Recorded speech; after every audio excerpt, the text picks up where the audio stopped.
What's up, everybody? Welcome back to ICNV Drive Edition. And today I'm out downtown.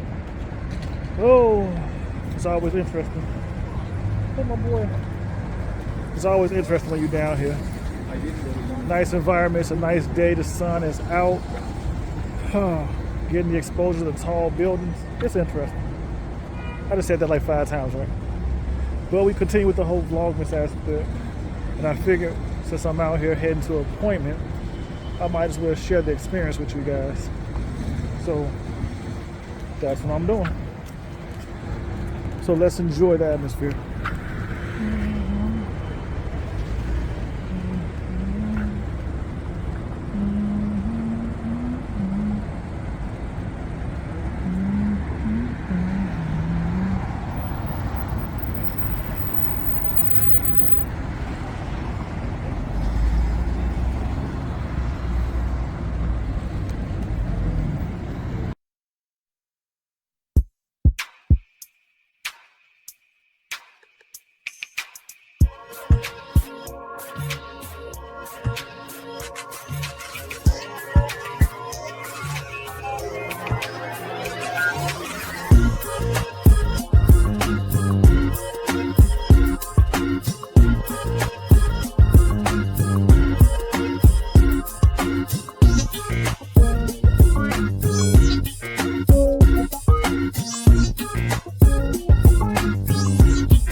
What a day, what a day, what a day, what a day, what a day, what a day, what a day, what a day.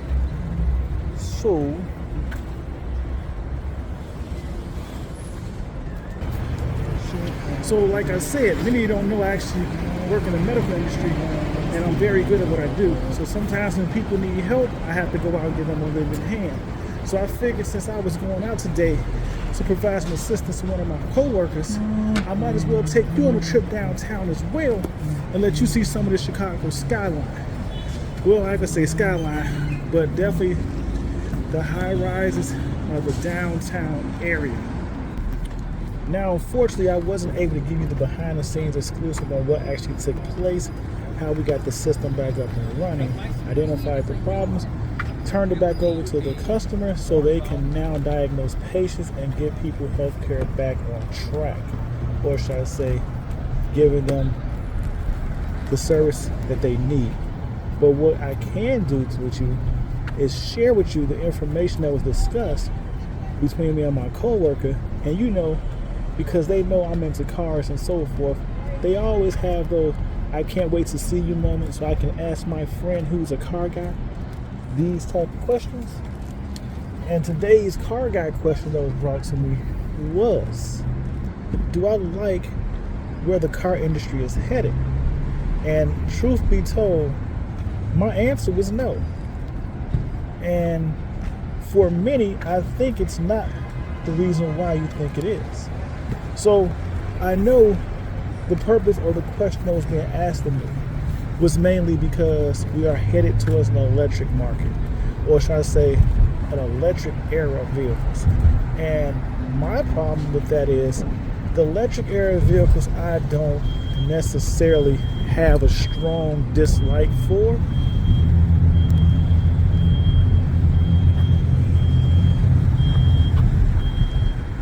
I feel like they have a place in the economy and the market and the future going forward. I don't think they're going to be as dominantly to the marketplace as soon as people think they will, but I really believe probably by 2050, and hopefully I'm allowed to see that timeline, but by 2050 that the gas engine vehicle may almost cease to exist except for as historic ownership vehicles, which I still don't see gas completely dying out, but it's probably going to be a shift. But the reason why I say it is it still makes too much money, and I just can't see myself getting on a fully electric airplane. So you think about that. But I told him no. And the reason why I told him no is because I feel like the market, the economy, and however you want to categorize it, it's watered down. But when I grew up, or back in the day, you have to think about it. Mercedes was a reputable luxury brand. BMW, in my eyes, of what I was taught to believe or how it was explained to me, was a reputable luxury performance brand, but it was also a rival to the Mercedes. Cadillac was more of the poor man's luxury, but it was competing with an entry-level Mercedes. Well, today we have seen a huge change. I think this is the perfect time to take a quick break. Go ahead, hit that like button, subscribe to the channel, join the ICNV Driver Edition community. This is an interactive community, so if you hit me up on any one of my social media platforms, I will do my best to respond to you, and I may make a video based off the topic you bring up. So become a member, subscribe to the channel. For all my military members, both active and veterans, I'd like to give you guys a big salute, because we know freedom isn't free, and because of you guys, it's the reason we get to enjoy the things we enjoy and do what we do today. So again, salute to all my military family members, active members, and veterans. But let's get back to this video. Downtown Chicago, in my opinion, this is what I always believed, was nothing but a corporate atmosphere where you saw all the big suit-wearing people come to work at. But what you really start to realize as you get downtown, a lot of these high-rises are all corporate offices. They're actually living locations for many of Chicago's people. Well, today we have seen a huge change in the market. We have Lexus out there, we have Infiniti that came and put their stake in, and in the midst of all of that, what we've actually started to see is GM, what used to be considered Chevy, Oldsmobile, Buick, Pontiac, Saturn, and so forth, they are gone. And not only are they gone, they have actually reduced their vehicle selection of cars. So they have slowly started to phase out the car side, or should I say the family sedan side of the car market. Well, what ends up happening with that is, yes, they still put out performance vehicles, but you don't see as many family vehicles as you do before. And what has happened? We've actually seen Mercedes, BMW, and a lot of these luxury brand manufacturers add more vehicles to their selection. So in today's world, in today's economy, I feel like people are more conscious of the name. And so they buy vehicles based off the name because it's a certain prestige that comes along with the ownership title. And when they say, oh yes, I own a Mercedes, it's a certain prestige that is expected by it. But when you're telling me you own a Mercedes C-Class or a C250, you're trying to get the prestige of sitting there saying I own a Mercedes S Coupe or S500. That's what's usually taken, or was taken by the name back in the day, that you really had a luxury brand car. You had a high caliber vehicle. Now, Mercedes, which used to be a premier luxury brand, they still make some premier luxury versions of their cars. What once was viewed as every vehicle is a mark of excellence is now viewed as they make some watered down cheap versions of their vehicles, which kind of tarnishes the brand name.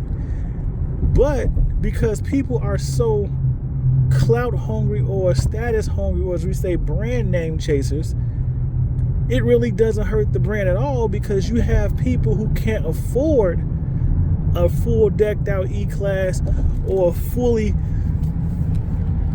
built out S-Class, who will buy a cheaper version of it just to have the name, the tag, and so forth.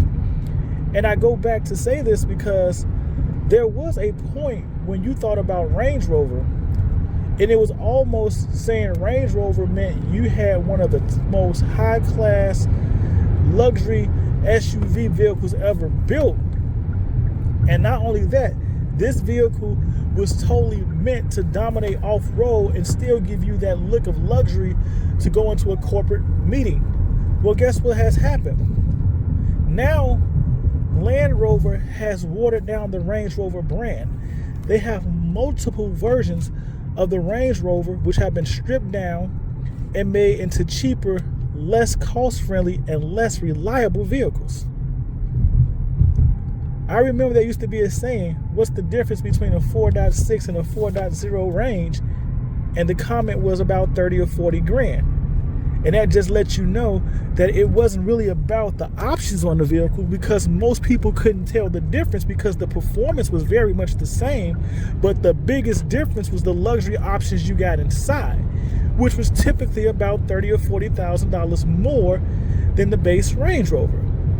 Now you have V6 Range Rovers, you have V4 Range Rover, you have turbocharged Range Rovers, you have Range Rover Sports, you have Range Rover Evos. So what has actually taken place is the Range Rover has now become a watered down version of a prehistoric luxury sedan that was a top prestige to own, or ownership of the vehicle really meant something. Now it's just another watered down version. So as we sat back and had this conversation, I'm just giving you the quick run through. I can sit there and tell you that this is why it has become so hard for me to actually look forward and choose another vehicle to jump into.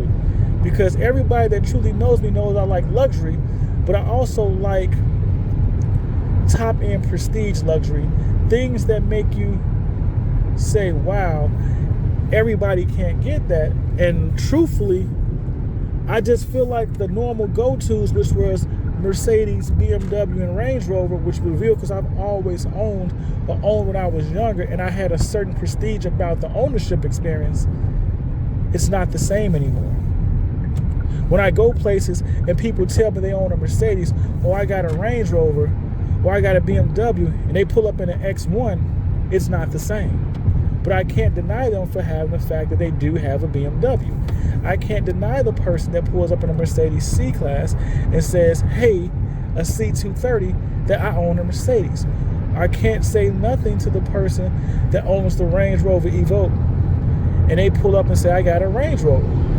But they say it as I'm supposed to look at it and give them the same respect factor as if they're riding around in a Range Rover HSC autobiography. Not the same. So at the end, that is really my quick take on where the auto industry is headed and how I truly feel about it. But let me know in the comments, do you share the same type of, I'm not going to say concerns, but the same type of feelings? Because I'm really not feeling this whole shift into where the name matters more than the value you're getting from what you're paying for. Well, that's my 2 cents. So ICNV Drive Edition, go ahead, hit that like button, subscribe to the channel, and join the ICNV Drive Edition community. This is an interactive community. That means if you reach out to me, drop a question or a comment below or on any one of my social media sites, I will do my best to respond, get back to you, and make a video about your comment if it's really an interesting topic. But as always, chase your dreams, build your visions. Don't let anyone discourage you, because it's okay to be unique. And as always, stay safe, stay blessed, and I will see you in these streets. Peace.